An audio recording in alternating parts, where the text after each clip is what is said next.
তৃতীয় আৰু চতুৰ্থ বৰ্গৰ চাকৰিৰ নামত ধন বিচাৰি আৰক্ষীৰ জালত দিব্যাংগ মঞ্চৰ সভাপতি আৰু সম্পাদক ছেমিম আহমেদ আৰু নৱজিৎ বৰ্মন ইতিমধ্যে আৰক্ষীৰ জালত পৰিবলৈ সক্ষম হৈছে। গুৱাহাটীৰ বৰাগাঁৱৰ পৰা আৰক্ষীয়ে গ্ৰেপ্তাৰ কৰিবলৈ আৰক্ষীয়ে ইতিমধ্যে আটক কৰিছে এই দুইগৰাকীকৈ নেতাক দিব্যাংগ মঞ্চ অসমৰ সভাপতি সম্পাদক ছেমিম আহমেদ আৰু নৱজিৎ বৰ্মন।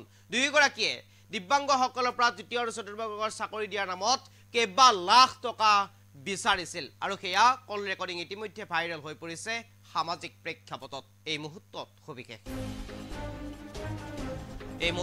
কৰিবৰ কাৰণে চেষ্টা কৰিছো। তৃতীয় আৰু চতুৰ্থ বৰ্গৰ চাকৰিৰ নামত ধন সংগ্ৰহ। এইবাৰ আৰক্ষীৰ জালত দিব্যাংগ মঞ্চৰ সভাপতি আৰু সম্পাদক এইবাৰ আৰক্ষীৰ জালত পৰিছে। বৰ্তমান আৰক্ষীৰ জিম্মাত ছেমিম আহমেদ আৰু নৱজিৎ বৰ্মন। পাণবজাৰ আৰক্ষীয়ে গুৱাহাটীৰ বৰাগাঁৱৰ পৰা গ্ৰেপ্তাৰ কৰে দুইকে। এই মুহূৰ্তত সবিশেষ জনাৰ কাৰণে চেষ্টা কৰিছে। এইবাৰ দিব্যাংগ মঞ্চ অসমৰ এই সভাপতি আৰু সম্পাদক ছেমিম আহমেদ আৰু আনহাতে নৱজিৎ বৰ্মন এই দুইগৰাকীয়ে ইতিমধ্যে গ্ৰেপ্তাৰ কৰিছে আৰক্ষীয়ে। আৰু ছেমিম আহমেদ আৰু নৱজিৎ বৰ্মনে কেইবাগৰাকী দিব্যাংগৰ পৰা লাখ লাখ টকা বিচাৰিছিল তৃতীয় আৰু চতুৰ্থ বৰ্গৰ চাকৰিৰ নামত। শেষ সীমা আছিল 5 ফেব্ৰুৱাৰী।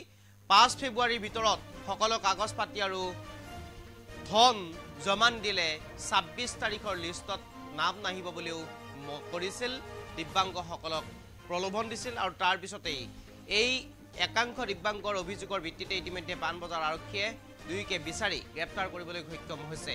আনহাতে এই দিব্যাংগ মঞ্চৰ সভাপতি আৰু সম্পাদকৰ ইতিমধ্যে কল ৰেকৰ্ডিং ভাইৰেল হৈ পৰিছে।